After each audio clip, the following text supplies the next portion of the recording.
जन्म नाही पुन्हा।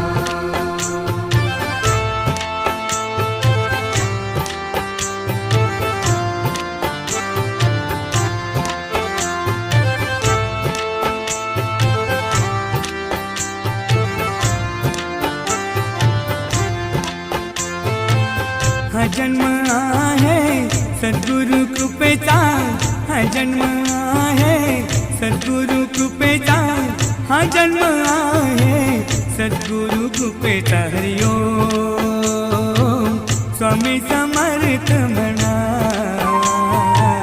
हा जन्म